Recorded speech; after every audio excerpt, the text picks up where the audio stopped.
ready to go here.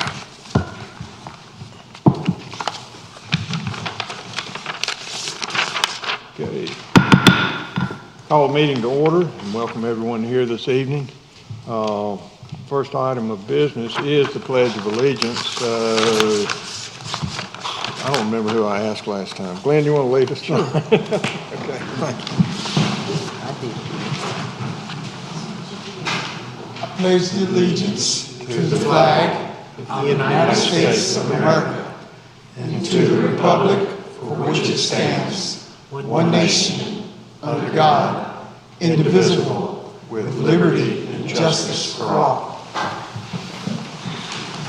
Thank you. Next is approval of the agenda. There's a couple of minor changes.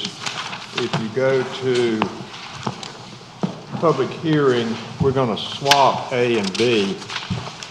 B will be first and A second. And then under old business, under conditional zoning, that ordinance is 2021-75. And under Pony Road Planning Development, that ordinance is 2021-76. And that's all that I have, unless somebody else has something. And if you don't, I'm looking to motion. I move we adopt the agenda as amended. Second. All in favor? And thank you. Public comment period. Did we have anyone sign up? We did not. Okay, no one signed up to speak. Next item is the consent agenda. I make a motion we approve the consent agenda. Second. Second. Motion made and second. All in favor? Motion carries. Thank you.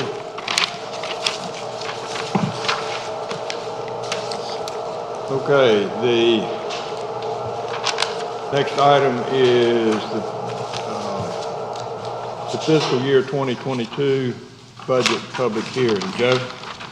Good evening, Mayor and Commissioners. Tonight we come before you to present the budget as is statutorily required. As part of the budget process, you will hold a public hearing tonight. As far as what I'll intend to cover as far as my portion of the presentation, I'll recap the budget message. That was another statutory requirement that the budget officer or the town manager is the one who provides an overview of the budget.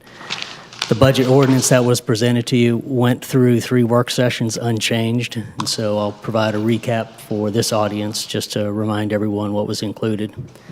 And then we'll also give an overview, a review of the budget schedule and process.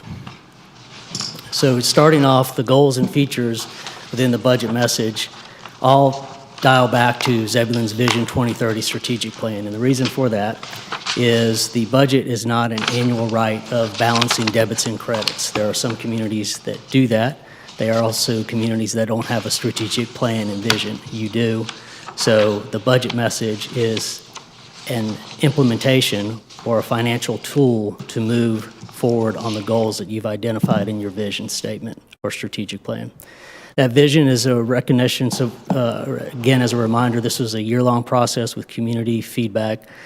The vision recognized by the citizens was that Zebulon was a vibrant and growing community, but that it was going to maintain its small-town charm. And the town, meaning the organization's role in that, was to enhance quality of life for residents, to deliver not only excellent service, but friendly service, and to recognize that government can't do it all, that there's partners out there both in the private sector and the nonprofit sector, so we would seek and foster collaboration. The focus areas for, with that strategic plan, as well as for your budget, focused on having a vibrant downtown, to grow smart, to preserve and protect small town life. So I'll provide a brief overview of what is included within the budget that was presented to you. As far as vibrant downtown, the goals of the strategic plan are to revitalize downtown and attract people downtown. Issues preventing that is the development or redevelopment cost of property downtown and no public space for people to gather. So this budget continues the development of that public space with the second alley activation. This is a picture from the first alley activation. So the budget expands upon that and provides that L that comes behind this alley that's currently there. and runs between the Muter buildings. Farm Fresh Market, which is using the alley, the activated alley this season, will continue to fund that with the operating budget to make that market continue for another year. We will continue in our matriculation through the North Carolina Main Street program, and hopefully maybe one day have bed races downtown, as some communities have done with their Main Street program. And we will, in recognition of the development or redevelopment costs and hurdles, we have funded in the budget incentives for redevelopment of properties, as well as a continuation of the other incentive programs, such as the facade grant program. When it comes to growing smart, recognize that land use and transportation plans have to be coordinated. If a transportation network is not in place, it not only stifles further land use development, but it becomes more costly as well. Recognizing that we are a growing town, we'll have to grow our staff as well, and that we will continue to seek out economic development partners. Once again, knowing that we can't all do it ourselves, but there are those in the nonprofit and private sector that can assist us. The issues are we're already growing, and we're getting older as well. So within this budget, there is funding to support the continued design and construction funding for traffic signals as well as road widenings. So this is a picture of one of those farm-to-market roads. This is what's in your transportation plan to show not only wider roads with more lanes, but roads that support multimodal means of transportation. So not only vehicles, but walking and bicycles as well. We have quite an extensive amount of infrastructure that a lot of people don't recognize. A lot of that is stormwater infrastructure, and it is, in many cases, 100 years old. That's showing signs of decay. We are seeing signs of that when those pipes break down. So this budget funds an extensive amount of catching up to address some of the stormwater issues that we're seeing.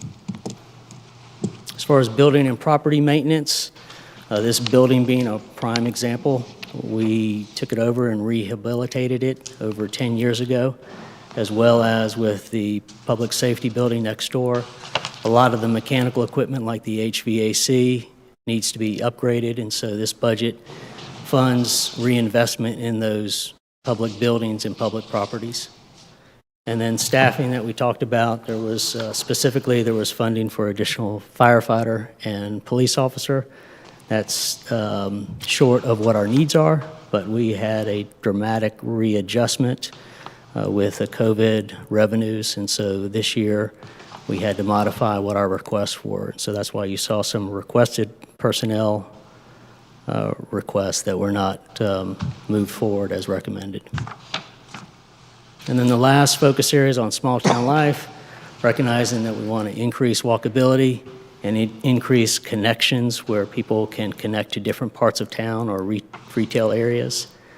We have gaps, particularly in our sidewalk network, and we have gaps with many people moving into a community and not necessarily having means to get to know their neighbor readily. So this budget, the features associated with Vibrant Downtown, they are means for you to get your new neighbors and the new citizens within Zebulon connected to each other. Example of that being the very popular tree lighting ceremony that we had to skip this past year, but drew over 4,000 people the year before. We will continue your sidewalk connections that you've identified. So just as a reminder, year one, you connected Zebulon Middle School with the Boys and Girls Club. The year after that, you funded the Beaver Dam Greenway connection to connect Tarrant Lakes, Tarrant Meadows, Weaver's Pond, and the soon-to-be-developed Watson Track with Wakeland Elementary and Wakeland School. And then you started to focus on downtown, about connecting neighborhoods to downtown. So you extended the South Arundel sidewalk to connect to the south part of town. This past year, you completed the North Arundel sidewalk to connect downtown to Lee Street, and then make a back door to the east becoming the Triangle East Shopping Center. This budget includes connecting to the western residential development west of downtown. So this is the West Sycamore Sidewalk. West Sycamore Sidewalk is also part of the Spine Greenway that connects Little River Park with Mudcat Stadium. And so this will be your downtown connection for that greenway. Parks and Rec Master Plan, you will review the Parks and Rec Master Plan at your August work session, but we've identified some low-hanging fruit that you can pursue, and that's included in the funding for this fiscal year. We've also identified blocking out a certain amount of funds so that if after that August work session you want to move on something quicker, you will have had funds identified that you can use those funds for a particular project that you're most interested in. There's an example of a schematic of Little River Park that's listed in your Parks and Rec Master Plan right now. And then community engagement, we will continue to fund outreach programs. As an example, the Litter Sweep program has become very popular, and it's been a way to engage the community. At the end, the goals of small town life is that this is a place where everyone wants to call home, so we're finding ways to get people connected and where they can walk around and be neighbors with each other. So you had your budget message presented to you at the beginning of May, and then you proceeded to have 3 work sessions. Your first work session was on May 11th. The work sessions, by the way, are not statutorily required, but they're provided to provide more detail to the board as they consider the budget that's placed before them. So one of the topics was on community and economic development, so staff provided details behind what was included in the budget related to community and economic development. We also provided details of going into the second year of your 3-year matriculation into the North Carolina Main Street program, also known as the Downtown Associate Community program. You're a Downtown Associate until you're a full-fledged member, so this is funding for the second year of that. The storm drain maintenance and repairs that I mentioned earlier, and as with every work session, we provided an opportunity for the public to provide input on the budget that was presented. This is also an opportunity for the Board of Commissioners and the mayor to ask any questions, even provide comments if they wanted to steer the budget ordinance in a different direction. May 19th was the second budget work session. Walk Zebulon is the overarching program where we look about connections throughout town. The specific project that was recommended was the West Sycamore project that I alluded to earlier. Property management was that discussion about this aging buildings and properties and the amount of money that we need to reinvest to keep the maintenance up on those buildings and properties. We again provided an opportunity for public input, and then we provided a follow-up, which was anything that came up from the first work session. We circled back and provided information to the board at this second work session. And then, once again, an opportunity for questions and comments. And then the third work session was held May 27th. We shared with you some early results from the market study. Those were the salaries that we talked about and focused primarily on fire. You'll see subsequent presentations, the next one being at your August work session. That was not included in your budget ordinance, but this could be something that you fund mid-year, so we wanted to get you some information on that. We shared with you information about where we are on not only signals and roadway widenings, but also maintaining the roads we've got, the street paving. And so you saw the progress that we're making with having dedicated funds to go towards the maintenance, and because of that, the maintenance costs of that are going down, and we're starting to fill that hole that was draining money from us a few years back. You heard a presentation from Parks and Recreation, primarily focused on the Parks and Recreation Master Plan, a discussion about that low-hanging fruit that was listed to fund in this budget, as well as those sequestered funds that you can utilize when you move forward on adopting the Parks and Recreation Master Plan. Again, a period for public input, again, a period for follow-up, and period for any questions and comments. So tonight, June 7th, the budget ordinance is presented to you. The public hearing represents the last of your statutory requirements to complete before you consider adopting a budget. As far as adopting the budget, you can do that tonight, having completed the public hearing. You can adopt it later, just as long as it's not later than July 1st. I put that in quotes because that's a statutory requirement. So with that, that concludes my presentation, and I'll open the podium up for any public comment. All right, thank you, Joe. We had one person sign up to speak tonight, our former town manager, Donald Horton. Don?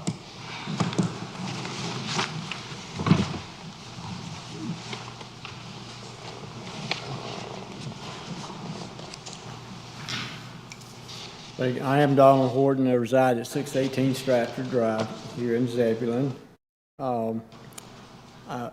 It's good to be back. I've been watching all of your meetings on the computer, but it's not the same as seeing the smiling faces, and I appreciate being able to be back here tonight. Having served as the assistant and town manager for 14 years, I know very well the difficulty in developing a balanced budget that will best serve the citizens of Zebulon while dealing with a limited amount of funds. Having also served as 6 years as a special assistant to State Treasurer Harlan Boyles and Assistant Local Government Commission Secretary, the agency that has authority over all local government fiscal matters, I've never before seen a proposed budget document that exceeded the one presented to you by Town Manager Joe Moore. We're truly blessed to have him administratively leading our town. I commend all of the staff and elected officials for the tremendous time you have spent gathering information necessary to determine what must be funded, what are our greatest needs, and what we would like to have. Once those things were determined, the difficult process begins as you immediately recognize that there's not going to be enough funds to do all the things you would like to do. Town Manager Joe Moore has done an outstanding job orchestrating his management team as they did all their best to evaluate all the requests and provide the board with a fair and equitable proposed budget. The backup material included in the budget document more than adequately supports the reasoning for the funding in the proposed budget. I will conclude my remarks with some of the same words I shared with you by hard copy last year due to COVID restrictions.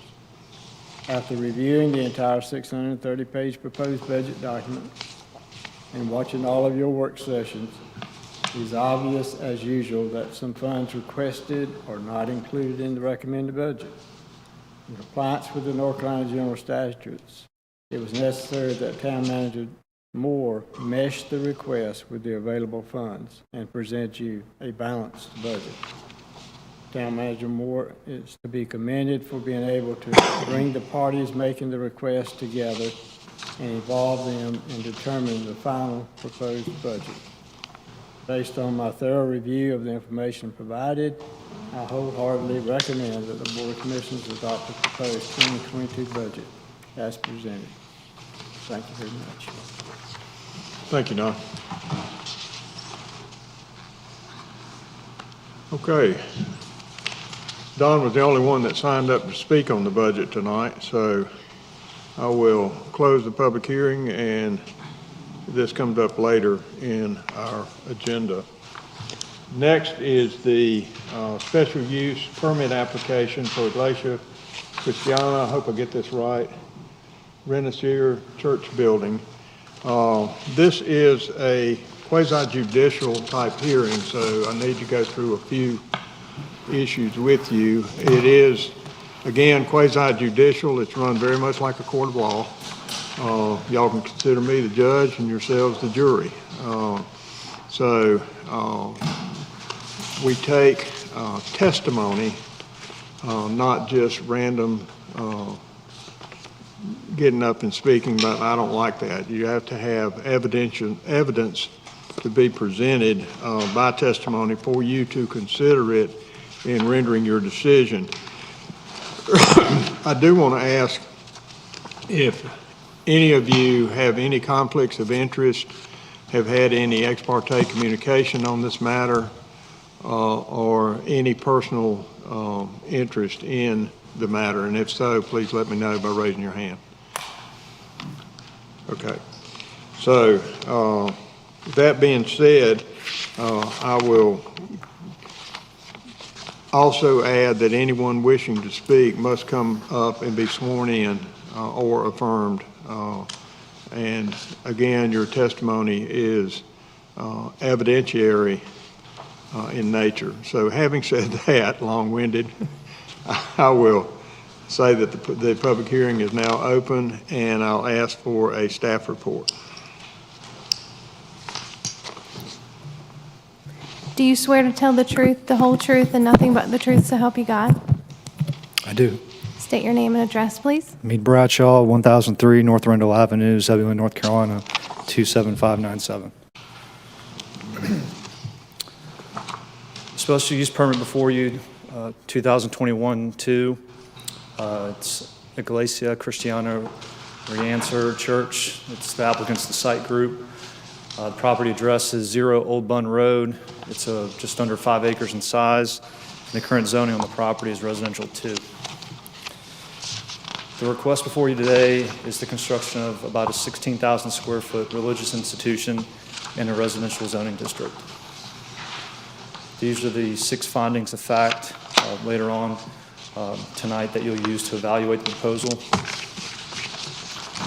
This is the use chart in the Unified Development Ordinance. As you can see, the religious institution matches up with residential 2, requires a special use permit.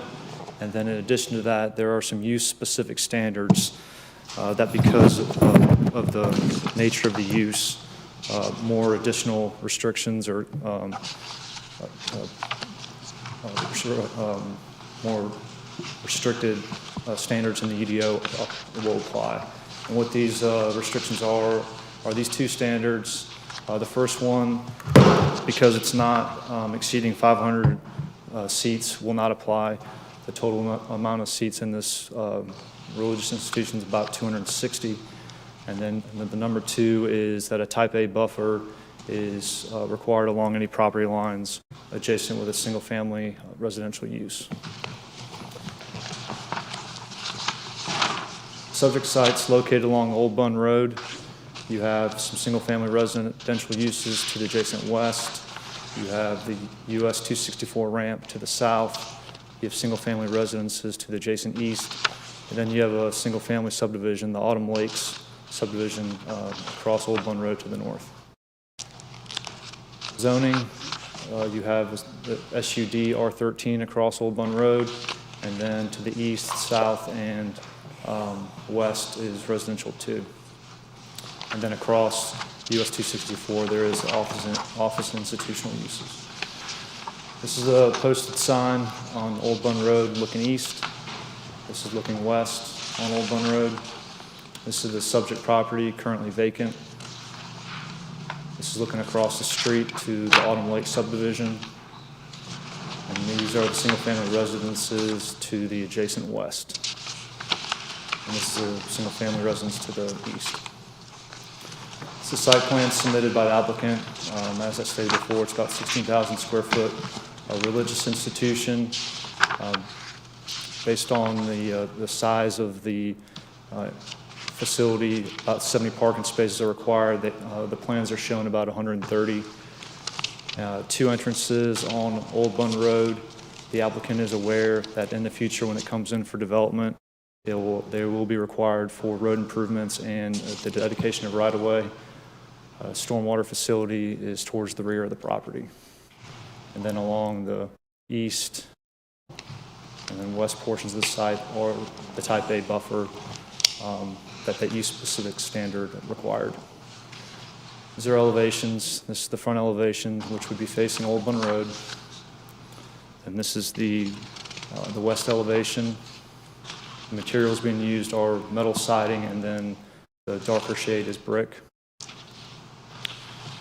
The east elevation is the lower elevation, and then The south elevation is the top elevation. The recommendation is staff finds that this meets all the required findings of fact, and that the Board of Commissioners accept the presentation of evidence and testimony as submitted today for consideration at tonight's, the June 7th, 2021 meeting. As I stated before, these are the findings of fact.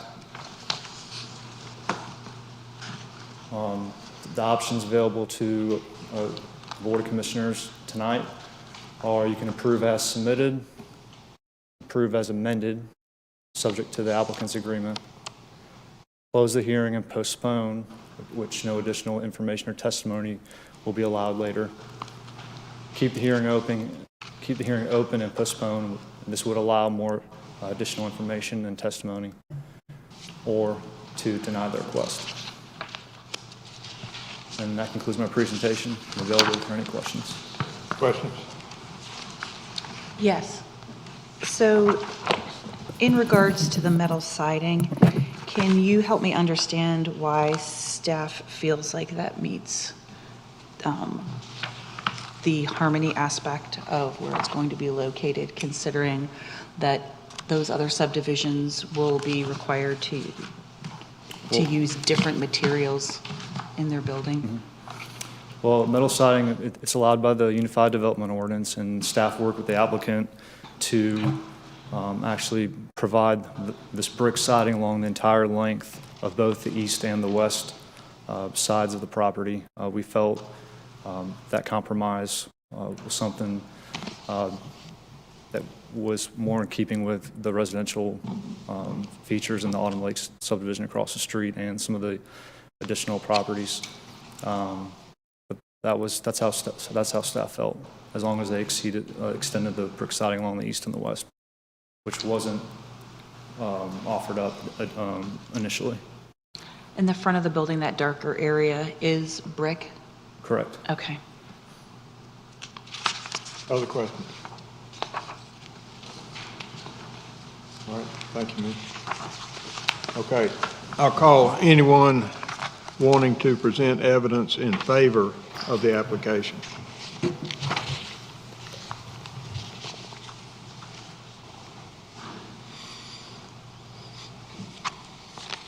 Okay. Anyone wishing to present evidence in opposition to the application? It's a lively crowd tonight. Okay. Finally, anyone that just wants to present information, not necessarily for or against, but have some question. Okay. I'll ask the board before I close the public hearing, do you feel that you have sufficient information to make a decision? Anyone that feels they do not have sufficient information? Because once I close the public hearing, there's no additional information. Okay, I will then close the public hearing, and the matter is actually next on our agenda under old business, special use permit application, the Glacier. I hope I'm saying that right. I hate to be offensive, so, but all right, Mead, this floor is yours again.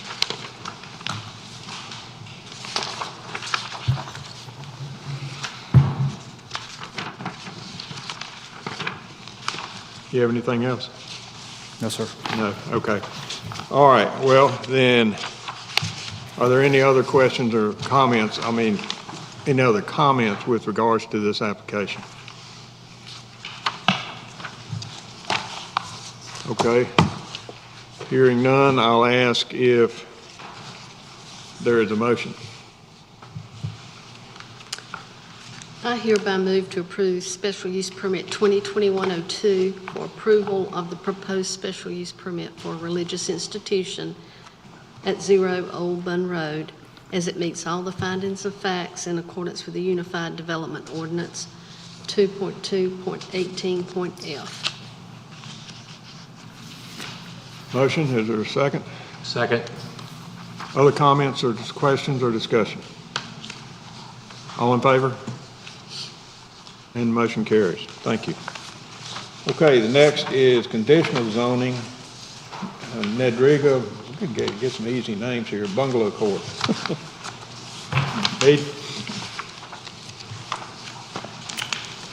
All right, this was a conditional rezoning that was heard at the May joint public hearing. The applicant is Capital Partners in North Carolina. Property address is 901 MacTodd Road. Size of the parcel is 2.36 acres. The existing zoning is light industrial. Proposed zoning is residential 4.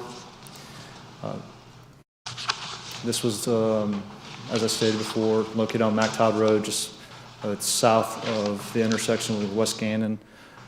You have the Heritage Church to the adjacent north. You have some industrial warehouses across MacTodd Road. The zoning to the north is light industrial. The zoning to the east is mobile home overlay and light industrial. To the west across MacTodd Road is heavy commercial, and then to the south is heavy commercial and mobile home overlay. This is the posted sign on MacTodd Road looking south. This is the undeveloped subject site. This is the industrial warehouse across MacTodd Road, and then this is the annex to the Heritage Church to the adjacent north. It's the site plan or the concept plan submitted by the applicant.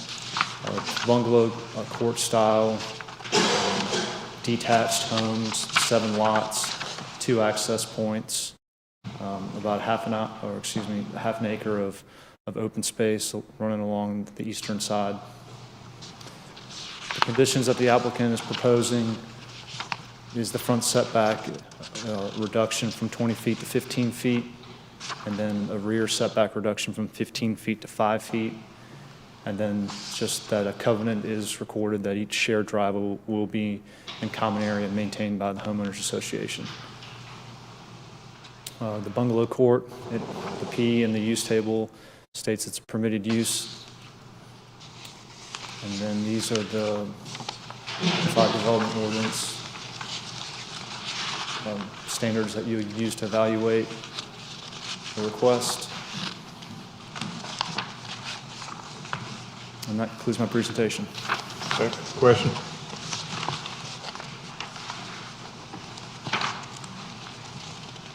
Okay, hearing none. Is there a motion? Motion we adopt the ordinance, is it 2021-75? That's correct. Amendment Yes, sir. to the conditional zoning map. I can't pronounce that either. Nedriga, I think. Nedriga Bungalow Court to R4C. Okay, you want to read the rest of the motion? Finding that the proposed request is, do you have that? Here, Glenn.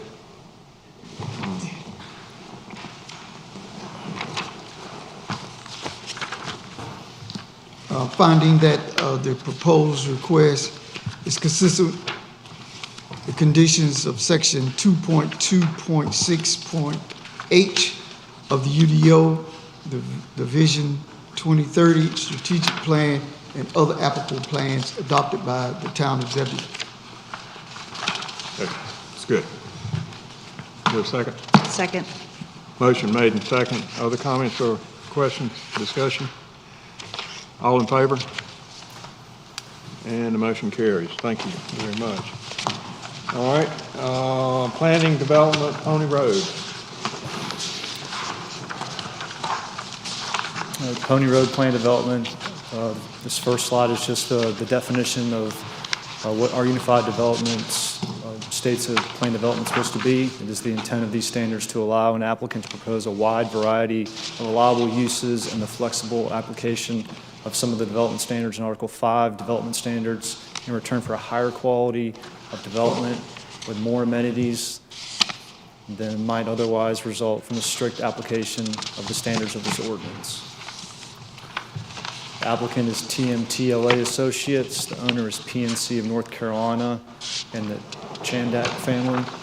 The property addresses are 705 Pony Road, 0 MacTodd Road, and 0 Harmonic Drive, the size of the parcel, cumulative in size of 3 parcels is 163 acres. Zoning is residential 2, residential 4, and heavy commercial. And the proposed zoning is planned development. The development is proposing 418 dwelling units. They will be single-family detached and single-family attached homes. The density on the property is 2.5 units an acre, and then the minimum lot size of the single-family detached lots is 5,000 square feet. This is the vicinity map. You have Pony Road located right here, south of Gannon. You have the Pine View Estate subdivision to the north.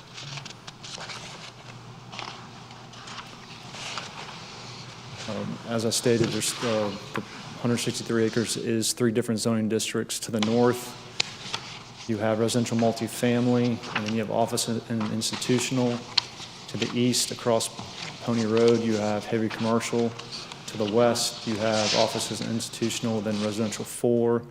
And then to the south, you have residential 2, and then manufactured home overlay district.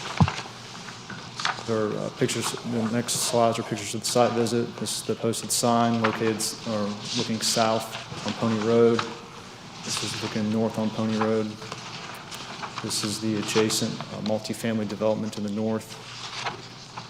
This is the concept plan submitted by the applicant. 2 access points on Pony Road.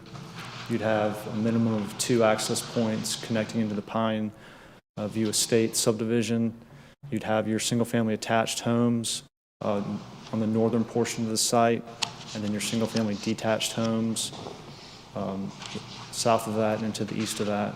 And then you have open space, which a lot of it's floodplain, and then there is a greenway path that the applicant's proposing to construct. The pool and amenity area would be located more towards the front of the development. Just zooming in at the single-family detached homes. Just looking at the single-family attached. The amenities that the development is proposing is a greenway trail, a pool, an amenity center that will have a fitness center, a fire pit, and a seating area. The open space is 83 acres. It's about 50% of the site. They're proposing a dog park and the tot lot. There were some outstanding issues from the joint public hearing. There were 5 that staff identified. Staff and the applicant has worked together to come to agreement of how these will be addressed. The first one was staff really wanted to see a commitment to the residential design guidelines. The applicant's willing to agree to the residential design guidelines. The only exception that they wanted was relief from the garage doors not being at least 2 feet behind the front porch or the primary entrance of the building. Another issue was traffic calming. We agreed that we'll look at mini circles, roundabouts, and other forms of traffic calming when the development comes in for the technical review committee. Staff was concerned about the timing of the construction of the pool. The applicant agreed that it will be submitted as part of the second phase of the development. There's concerns about at the entrance that the street width's not meeting EMS requirements, and the applicant has agreed to meet the required width at those entrances for EMS. And then staff wanted to see some language in the homeowners covenants that no more than 10% of the units would be rental units, and that was agreed upon to be a part of the covenants. These are the standards used to evaluate the proposal, and then that concludes my presentation. I'm available for any questions. Okay, questions or comments? Two questions for staff. Number one, what is the criteria for phase 2? A number of units, and if so, how many? There is no requirement for the number of units when they submit their phase. It's whenever the second phase is submitted, so that there's not an amount that we're tying them to. So they determine when phase 2 starts? That's correct. Okay, and then the second one is, how do you determine if more than 10% of the dwellings are rented, and then what is the penalty? Well, that's something that the town will have to monitor, and then it's a violation of the rezoning case. So it's a zoning violation. Yeah, but how would we monitor that? In other words, if 3 years from now I ask you how many units are rented, how will you tell me? Well, we have our IMAP software, which has the owner's mailing address, which would be, if it's not at that site, it'd be a different location. That's one option. Commissioner Laux, I think I can help answer that question. On the 10% limitation, if the restrictive covenants are properly drafted, it will not only set the 10% maximum, but it'll have an application requirement that the individual residents would have to file with their homeowners association to get approval for renting units.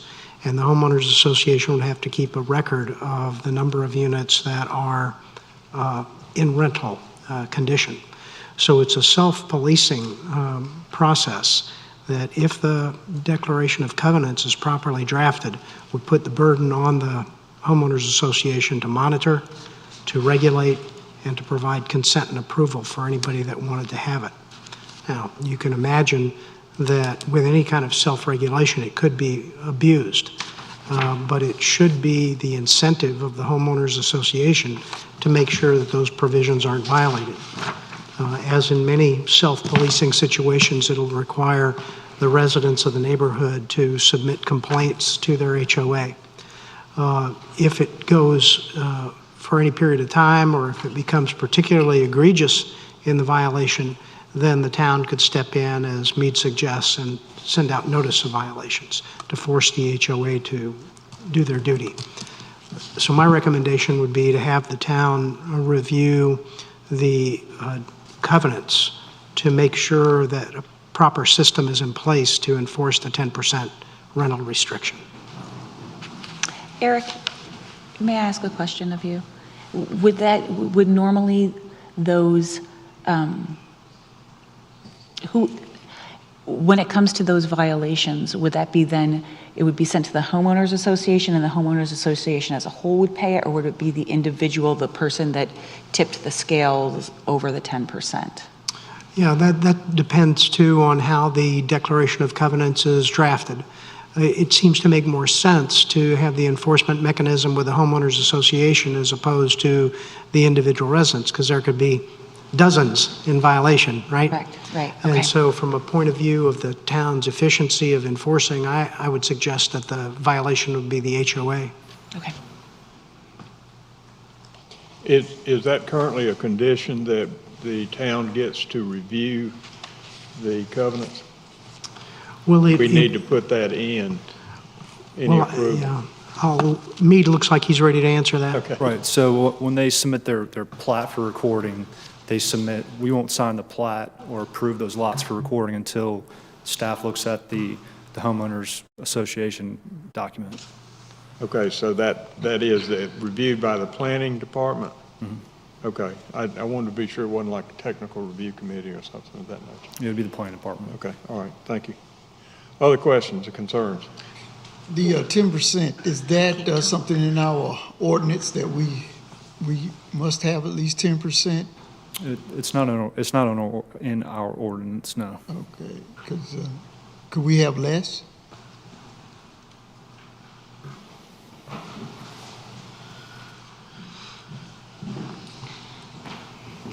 Good evening, Mayor, Mayor Pro Tem. It's really nice, can't even talk yet. The 10% is actually more of an industry standard. There are several other communities within Wake County that have the 10% benchmark. Ultimately, if you are to deviate from that 10%, it would require an agreement with the applicants as well. The applicants have agreed that no more than 10% of dwellings with a certificate of occupancy would be available for rental, and that way it helps to balance it out as opposed to the first 100 being rental and none of them being owner-occupied. But that number is not locked in stone, but it is kind of a standard with several other larger developments within Wake County. But another way to say that is you can't go back and make it retroactive to other developments. That is correct. You cannot. All right, other questions? I did go out and visit that site last Friday with Michael. I was a little concerned about the clear cutting of all that land with all the trees and everything. Also, the environmental studies and, the stormwater runoff, about how it would affect the wetlands that are already there. Would it cause any more additional flooding? And also the traffic issue, I didn't see where it took in, where Mac Todd, where Pony Road comes into Mac Todd, how they were going to take care of that intersection. Yeah, me, this isn't a public hearing. Well, I didn't know if the applicant wanted to respond to it. I understand. I want to hear what you have to say first.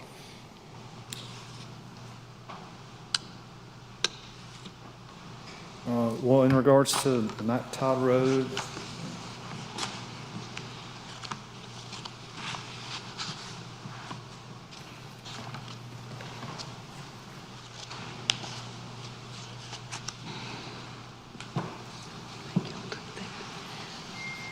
If I recall from the traffic study, I think there's just the addition of turn lanes So, on Mac Todd. yeah, I'm looking at the TIA.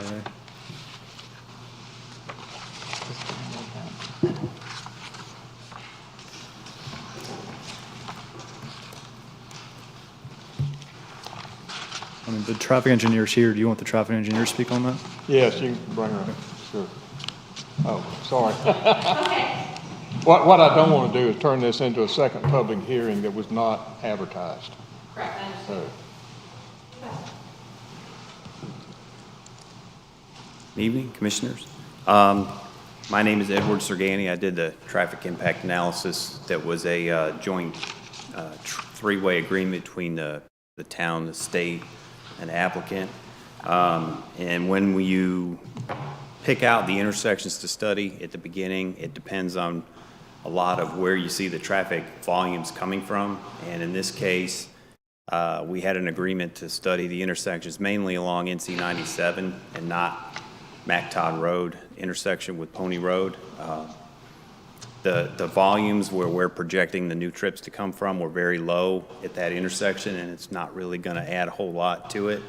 That doesn't mean that there's not anything bad or good with it the way it is. It just wasn't studied as part of the traffic study due to the low volumes. Thank you. I'm currently hearing a lot of discussion from the commissioners, and so I'm ready to make a motion if anyone else Well, let's is ready. see if anybody else has any questions, okay? Are there any other questions? Yes, Larry. A comment and a question both. I think the plan and the development looks very nice, and the traffic study was very well done. And while I don't have credentials in traffic study, I do live in the subdivision directly across in Wedgwood, and have been through that intersection for 38 years, and it has progressively got worse year after year. There's currently no turn arrows on Pony Road, which, excuse the expression, creates a Chinese fire drill county fair demolition derby on some mornings. And I've almost been taken out about 50 times in 38 years because of people going through the intersection in the turn lane as opposed to following the line. So one of my comments would be, if the development proceeds, we consider a condition where a roundabout be completed at 97 and Pony Road. I'm guessing within 25% of the permits, or maybe 108, 105 units, thereabouts, before that roundabout be completed. Otherwise, I'm afraid that's going to be a real choke point. And like I said, I don't have credentials, but I have 38 years of going through that intersection. Is it something that you'd feel comfortable with addressing when the plans come in to the first phase of TRC? And we can take a look at it then, or make it a condition of the development. I'd feel comfortable doing that. What? I'd feel comfortable doing that. Okay, I want to be clear. You feel comfortable with TRC, or you feel comfortable making it? With the 25% build out. 25%. And that's just a starting point as a comment. Okay. I understand. I just want to be clear. Do we want to be specific with roundabout, or just look at some sort of intersection improvement? I would say roundabout.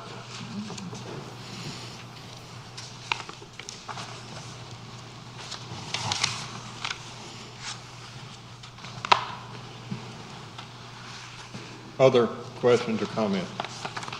And that's at Pony and West Gannon? Correct.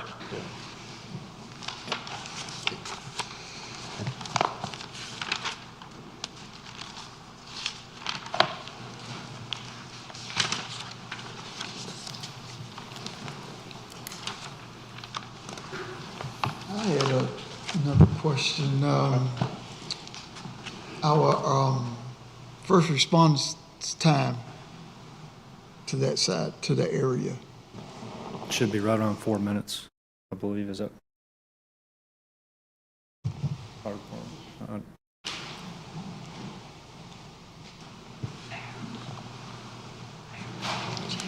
me see if we can Is get it 4 minutes to information Pine from- View? I'm not aware of what the response time is, but I think it's right around 4 Well, the minutes. reason I ask that is it's a little bit quicker even to there than it is to Pine View subdivision.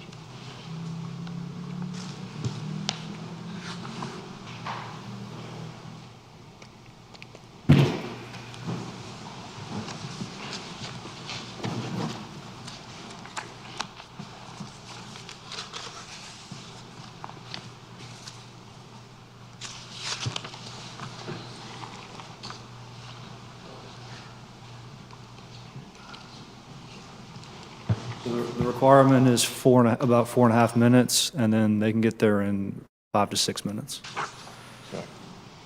And that's the other standard as well. Is that right? Pine View is the same? Yeah, that's what I thought. Okay. Does that answer your question, Dan? Okay. Any other questions or comments? Okay, Shannon?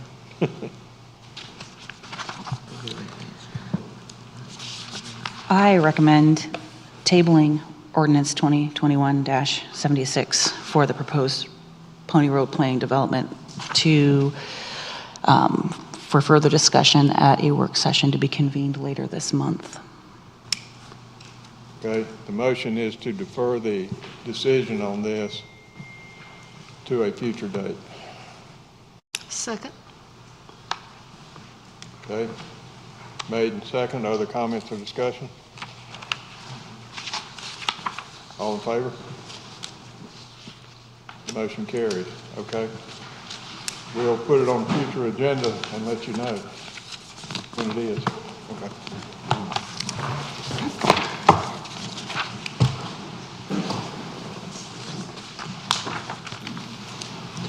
Okay, now we're Zebulon National Historic District.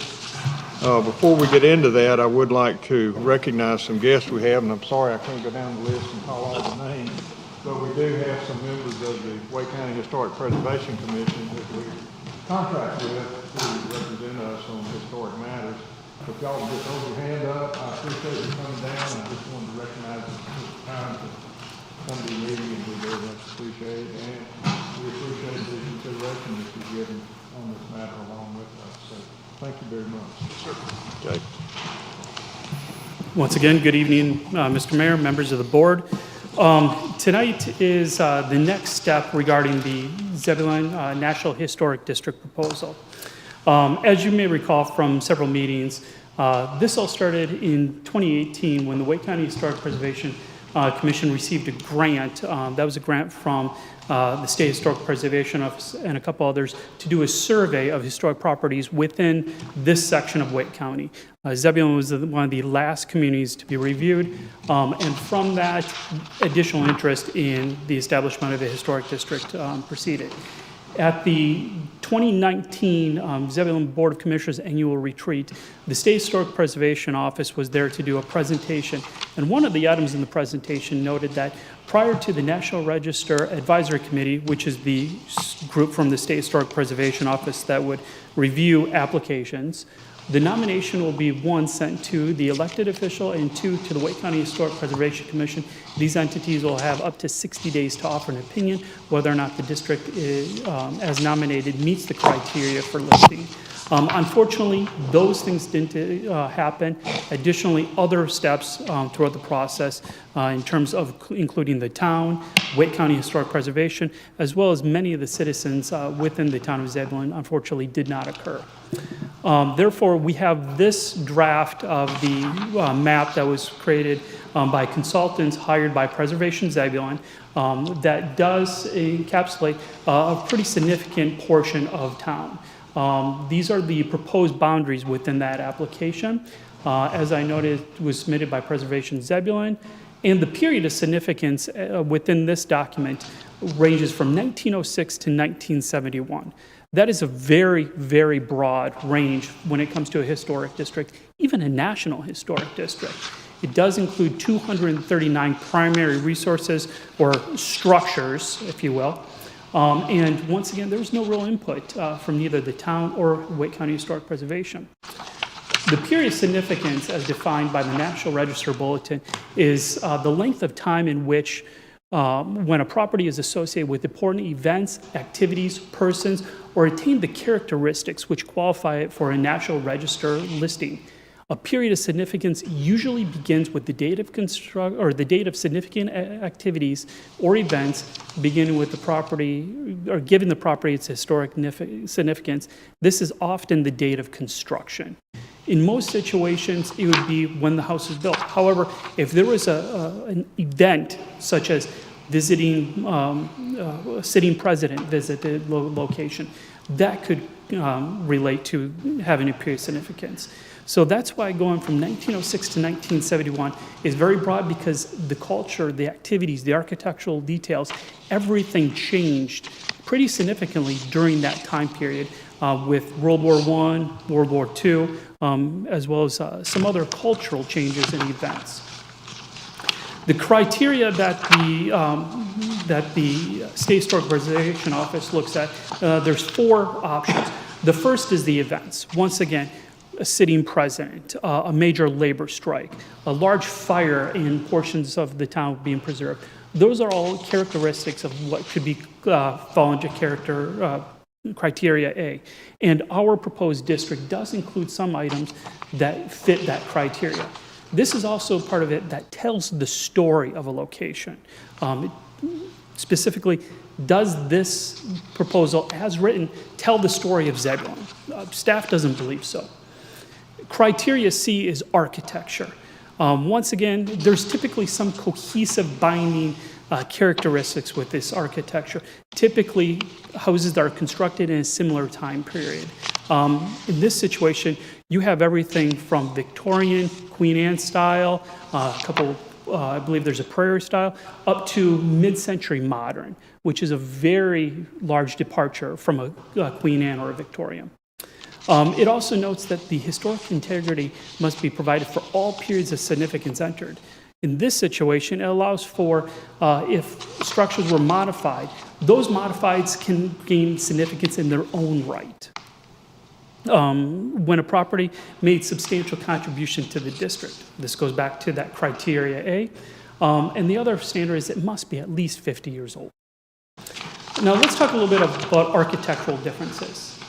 Once again, I think we're pretty much in agreement that this is what most people think of a historic home being in a historic district. It's 214 East Horton Street, and they're doing a wonderful renovation of this house. It's going to be amazing once it's finished, and I think this is going to really highlight some of the historic charm of that particular neighborhood. Well, we also have this street, or this house at 1911 Church Street. Completely different architectural style.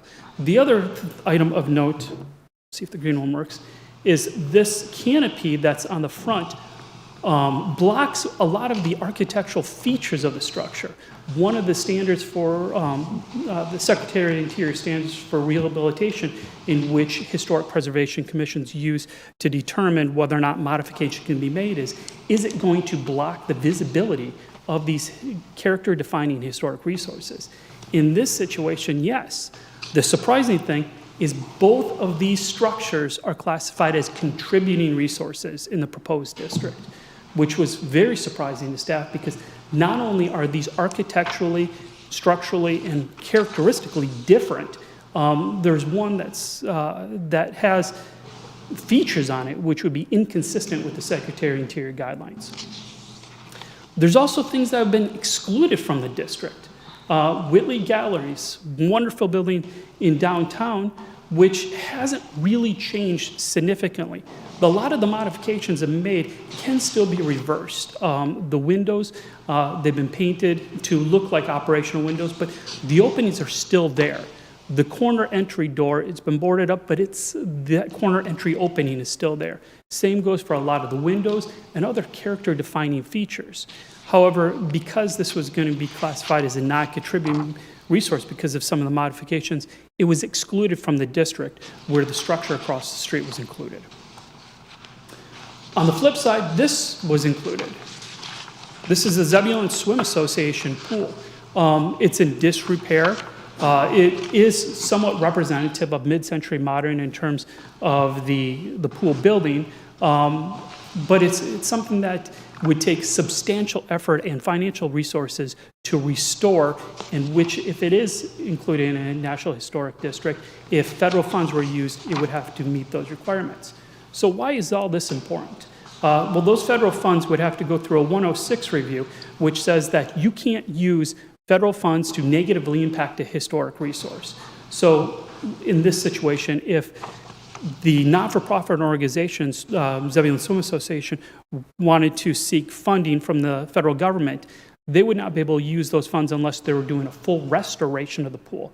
So something like a splash pad, which the community has indicated that they would like as part of the Parks and Recreation Master Plan, would not be an eligible possibility if that funding source is pursued. Also, the use of municipal federal funds. This includes community development block grant funds, the federal highway funds, which come through Campo, American Rescue Plan, as well as FEMA reimbursement. Each of these would require a 106 review for any of the resources within the National Historic District. And of course, there's other federal grant programs, especially as government is constantly adapting and changing. There could be other resources available in the future that we're not taking in consideration right now. Staff did an analysis of the proposed map, and I should note that this is not a recommendation, but it's an analysis of the district as it's presented. We did go out a couple hundred feet from the proposed district to determine whether or not there's other structures of a similar time period, but this is strictly based on the date of construction of the dwelling units or the other structures. And you'll notice specifically just north of North Street, there's a clear delineation between structure construction date that corresponds with approximately World War II. Not only are the architectural styles between those two areas different, it's also the character of the lot development is different. You have larger lots, wider lots that accommodate mid-century modern homes, whereas the more Victorian and early 1900 style structures were constructed south of that line. The other thing that needs to be pointed out is you do have some very early homes that are stretching out in some of these other streets, and unfortunately this doesn't extend all the way down to Barbie Street. But not only do those houses have the age characteristics that would make them eligible, it's also some of the story of Zebulon. This did not look at those locations, unfortunately. So other considerations that were discussed earlier in the process is demolition disincentive. Once again, that's based on a project or a program that they have over in Apex, where they receive special legislation as well as a local ordinance that was passed in order to put a prohibition on development of structures within their historic district or anything on a register or on a survey list for 48 months. That is not what the Federal Historic District is proposing. We do have several landmark buildings, including the one that we're all in tonight, that is on a federal landmark. We also have several county landmarks. Those go through a different review. We do still have to do the 106 review on this building when it comes to the use of federal funds, but additionally, we have to go through Wake County Historic Preservation when we make modifications to the exterior of this building to make sure that it's in keeping with the Secretary of Interior guidelines. The other option is exploring a local historic district. We do have a section in our Unified Development Ordinance reserved in the future if we do decide to pursue that. The Planning Board did take this up for discussion at the May 17th meeting and voted 6-1 to recommend that the Board of Commissioners recommend that the proposed National Historic District be tabled to allow further modifications of the proposed boundaries and full public involvement, not only the town, but also Wake County Historic Preservation and the community as a whole. It is worth noting the one person who did not vote for it during his testimony or during his comments indicated that he was very upset with the proposed district and some of the information that's been relayed regarding the district. I reached out to him and he indicated that he would have preferred to see it denied. The Wake County Historic Preservation Commission also took this up at their meeting and prepared a letter dated May 25th, 2021. And for this, I'm going to have Jeff Hastings come up and provide a summary.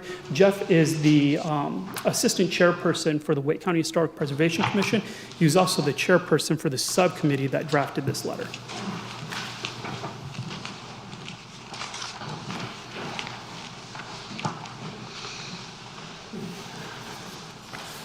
Thank you, Mayor, Commissioners. My name is Jeff Hastings, Vice Chair of the Wake County Historic Commission, also President of the Apex Historical Society, and was asked to chair the committee to look at this.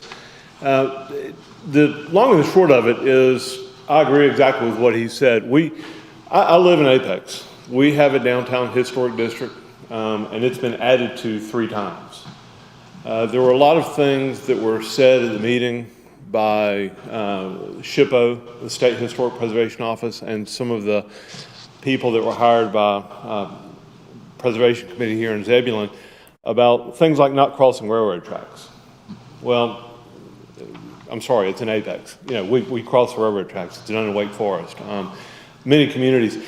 There was a lot of just underlying currents that I agree that I would love for Zebulon to have a historic district. I've seen what it's done for my town. I've seen what it's done for Raleigh. I think it would be a great thing. But I think it has to be all-inclusive. I don't think that you can take one segment of the population and have a historic district for that segment of the population. I think that it does need to be something that comes to this council. It needs to come to the Wake County Historic Commission. And I think everyone has agreed that all of the parties are interested in helping. And all of us are willing to come to the table and do what needs to be done for the best of Zebulon. So when we met, a lot of the things that were sort of hashed out was reiteration of what we heard at your meeting, I think in May. And it was just, you look at the African American community, and I had already looked at some of the houses there and some of the dates there. And that was one of my questions, was why is this not, why is Whitley Galleries not done? And unfortunately, we didn't have the opportunity to review any of the documentation prior to that because we weren't given that documentation. So we would love, as a historic commission, we would love to be a part of this and help. We just don't think that as it's put forth is the best manner for Zebulon to move forward. All right, so thank you very much. Thank you. And I'm available if you have any questions. Okay. Question? There is a resolution 2021-10 that's up for your consideration. And upon adoption of that, I would put a cover letter on it and we would send it to the State Historic Preservation Office so that it would be presented later this week to the commission. So I guess what I'm asking is, what's your pleasure?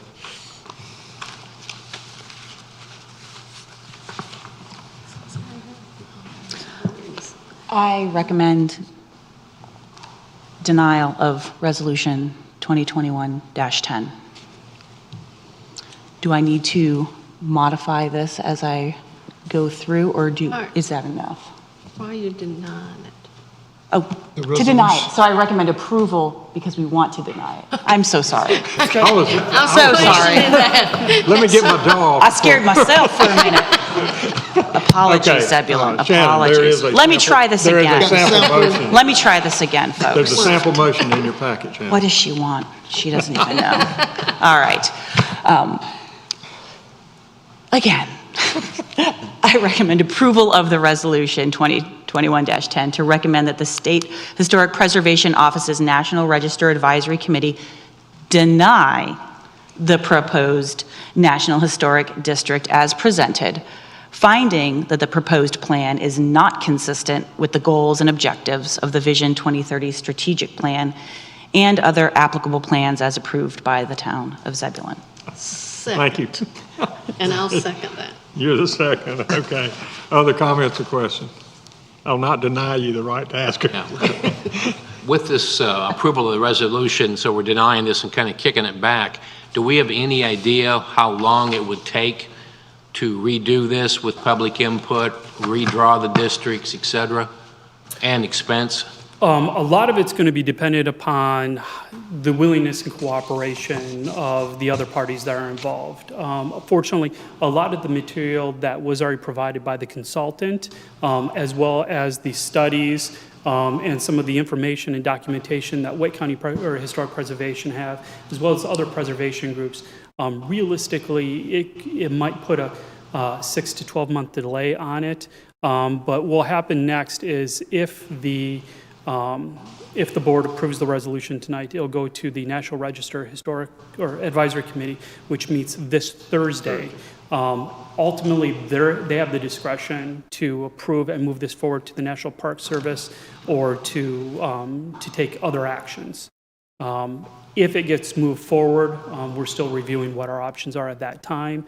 But if it does get denied, realistically, the timeline is going to be dependent upon how quickly we can all come together to really explore the options, the historic integrity of these structures, the story, the culture, the history, to make sure that really meets criteria A as well as criteria C.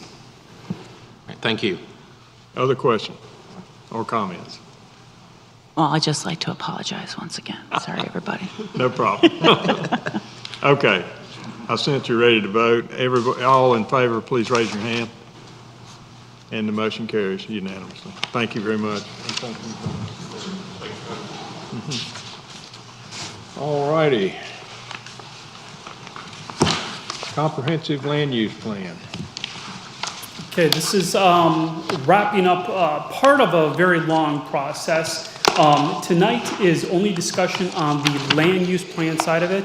The transportation plan is still in review with the planning board, and we anticipate coming before you in either August or September with that plan, depending upon some of the intricacies and details that we need to work out. But the comprehensive land use plan, we sent out an RFP approximately 2 years ago and hired a team of Remy Kemp and Associates to do the transportation side and Kendig Keys to do the land use side. The proposed plan tonight is in conformance with 160D-501, which requires a plan that is current to be used as the foundational guidance document for land use decisions within the state of North Carolina. It is the blueprint for future development. Whenever comparing these, I like to use the example that the comprehensive land use plan is the blueprint to build the house, and the Unified Development Ordinance and other regulations.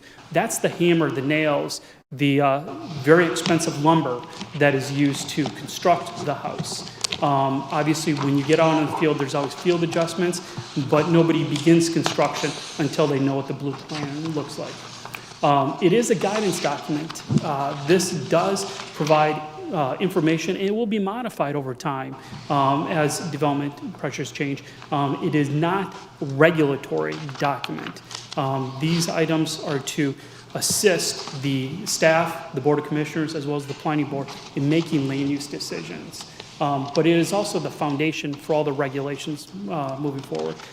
If approved tonight, all future actions, you'll see this plan reference, and not only the plan in general, but specific sections of this plan reference including the future land use map and specific policy statements and guidances to help make these decisions. There was extensive public input throughout the entire process. This is now the 5th town board session that was involved. There was a town hall meeting held in early 2021, which is pre-COVID. It seems like forever ago, but there's a photo of that meeting. Several of you were in attendance, and we intended to have 3 of these town hall style meetings or day in the district. Unfortunately, COVID sidetracked the plans. But working with a great consultant, we did establish an online survey, which we had pretty good response, not statistically significant, but pretty good response. We had visual preference surveys, which incorporated a lot of social media posts that provided alternate photos to get feedback on, okay, what is the perception? What do the citizens of Zebulon want to see? We also really incorporated social media. We got a lot of feedback through Facebook on that. And then finally, we did have a primary focus group that met throughout the process, sometimes virtually, sometimes in person. Additionally, I forgot to put that on there, we did have a week-long meeting blitz, which is in what we now know as the alley activation space, the week before demolition began. We had a tremendous turnout with that. We had something like 14 meetings throughout the week. All of you were in attendance to at least one of those meetings, as well as many of the planning board members, so we definitely appreciate your involvement and your input throughout those activities. The sections broken into an introduction of why this plan is important, land use and development, growth capacity, housing and neighborhoods, economic development, which includes the tremendous graphics that were prepared about the future possibility of the 5-county stadium area, as well as recreation amenities. These are a little light compared to a lot of other plans, but that's because we're in the process of going through a Parks and Recreation master plan, and we're trying not to step on the toes of that plan. And finally, implementation. These are the actual action items that can be taken to incorporate or make this plan work. Finally, there is a Zebulon Today appendix, which gives a snapshot of where we're at so we can get a better direction of where we need to go in the future. The guiding principles that really guide this document is that Zebulon be connected, grounded, and balanced. Prudent, collaborative, as well as resilient. Each of these are words that were mentioned during all these public input. And we looked at, okay, how do they apply to land use decisions? And all of those are spelled out in the plan as well. The heart of pretty much anything in the planning office is some sort of a map, whether it's a site plan or something like this, which is a future land use map. This future land use map not only corresponds with where we're at today in terms of our unified development zoning, but also where we need to go. And some areas to really point out is the areas north of town. These lines, you can see a little bit better in this picture here, these lines actually correspond to the Plan Wake master plan, which was recently adopted, to make sure that we're working collaboratively with our regional neighbors. Additionally, the area around 5-county stadium that I mentioned really revisions this area to not just be a stadium out in the fringes of downtown, but a destination center to help bring people into the community from not only East Wake County, but the region as a whole. This provides additional opportunities for them to do more than just catch a baseball game. And even a place where the opposing team can stay when they're visiting and possibly look down into the stadium from across the street. It really helps also to focus on the infill development located around the core of our downtown. The implementation, which is the newest section, really goes into the administration action items, what the process is to amend this. State statute changed a couple of years back that when a plan comes or a development proposal comes before you that is inconsistent with the comprehensive land use plan, it doesn't necessarily put a stop on it. But the plan amendment process works with North Carolina general statute to allow for these plans to be amended based on changing demographics, changing cultural situations, changing economic times. It also has an encouraging outreach component. As everybody can realize, Zebulon is not stagnant. Right now, we're growing at record capacity, and we need to make sure that we continue to stay engaged with our business communities as well as our citizens. And the administration section goes into what each of the different responsibilities are, and a lot of them fall on town management and staff. And the action plan is broken into 3 groups. The short-term section is the stuff that's very tangible that we could do in approximately 1 year. The mid-range is 2 to 4 years. These are things that are a little bit further out. These are typically things that we're going to have to request additional funding for, such as the continuation of additional plans. And the long-term items, these are going to be more of your capital projects, things that we're going to have to think about for a couple years to really figure out, okay, how are we going to make these work? It also works into when these plans need to be updated as well. And that concludes my presentation for tonight. I'm available. Additionally, we have Gary Mitchell, who is our consultant from Kangday Keast, available as well. Question?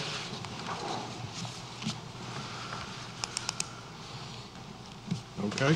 What's your pleasure?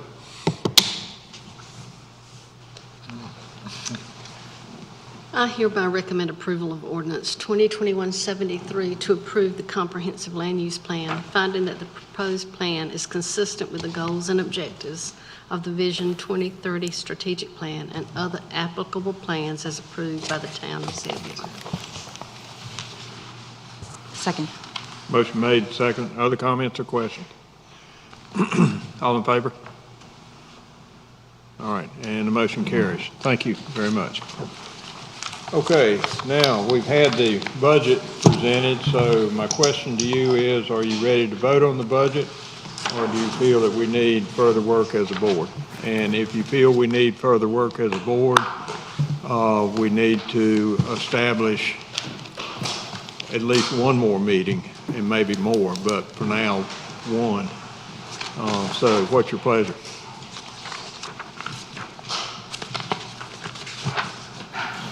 Make a motion that we establish another meeting. Okay. All right. Well, is there a second to that motion? Second. Okay, there's a motion and a second. Beverly, I know you said you were going out of town at some point. What was your dates? Next week, Monday through Thursday. So 13th through the 17th. Right, okay. Okay, so if you take next week out, unless you want to do a Friday meeting, that moves it to the following week, which is fairly open. Do y'all have any suggestions on that? I would like to do the 23rd if, I was going to say the 21st or 23rd. I might not be back in town. I have a conflicting meeting on the 21st. Okay, 23rd? 23rd. So y'all want to do 23rd at 5 o'clock, 6 o'clock, what? What about the 16th? She's not I going to wouldn't be in be town. That won't Oh, be you're not here. going to be here, okay. You said the 23rd. You could do the 18th on a Friday, or, you know, if you think well, 23rd is what's being suggested. What I was asking for is what time? 5 o'clock, 6 o'clock, what? I can do 5 o'clock. It's 5 5 o'clock on the 23rd? Yeah. Okay, so is there a motion? All right, first of all, would you include the 23rd at 5 o'clock in your motion? So be it. And your Second. Okay.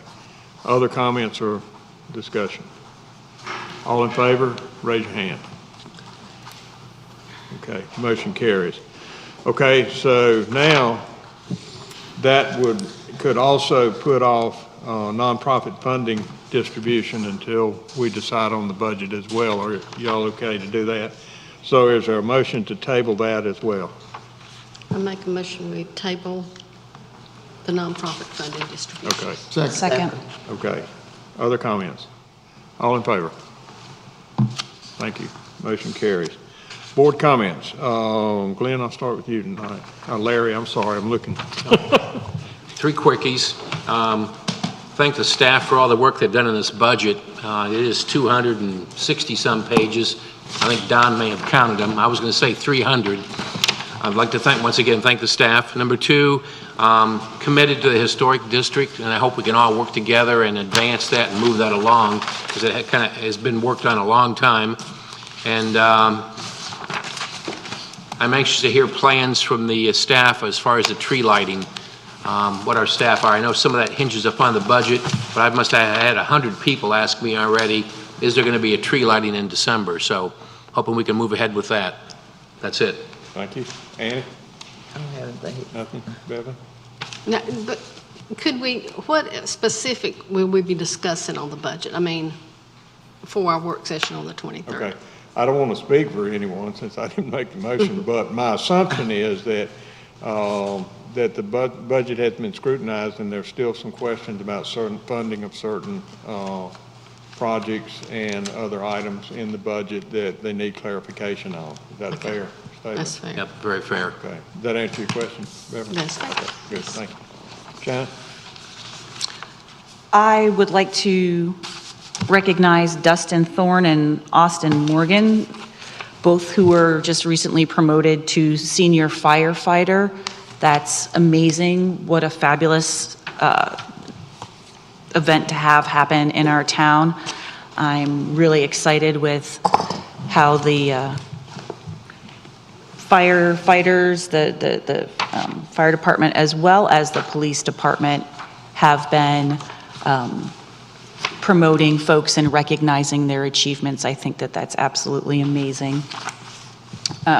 While I didn't approve, although at first we didn't know that, of the historic district, I want one so badly for our town. And I'm really looking forward to working with whomever needs to be worked with to make that happen. I think it's super important for our community, and I really hope that we can move forward on that in short order. Let me add, Shannon, I think everybody feels that way. I appreciate your statement. I know that I do. But I don't think that there's anyone on this board that is against the historic district. It just needs a reevaluation. Yep. Okay, thank you. Glenn? Just want to thank the East Wake Academy for inviting us to their graduation. It was a very nice ceremony attended by the mayor and Commissioner Clark. And we should take pride in our young folks graduating and looking for them to do great things in the future. Thank you, sir. Okay, manager's report. Joe? Nothing to add. I'll recognize Bobby Fitz for some budget transfers.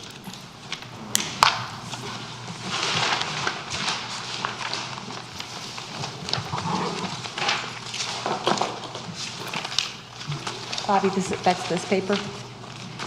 No, that is, last meeting, some of y'all had some questions about cemetery. Oh, gotcha. Comparison, so that's a little summary of that. So the budget transfers I had, in governing body moved $1,300 from group insurance to FICA. In finance moved $2,000 from travel and training to contract services, Wake County tax collections. In administration, moved $1,000 from materials and supplies IT to professional services. In planning, moved $2,500 from salaries overtime, $500 of that to cell phones, $2,000 of that to vehicle maintenance. In project and property management, moved $2,000 from contract services janitorial to water and sewer. Moved $2,500 from ZMC maintenance to buildings and grounds maintenance. In fire, moved $3,200 from salaries to salaries overtime. In operations, moved $5,000 from salaries overtime to street lighting, and moved $1,000 from snow and ice materials to street lighting. And finally, in parks and recreation, moved $4,500 from part-time salaries, parks maintenance to contract services. All right, thank you. Okay. You didn't have anything else to? All right, okay. Well, thank you, folks. Actually, that went a lot faster than I thought it might. So I'll ask for a motion to adjourn. So moved. Second. We're adjourned. Thank you.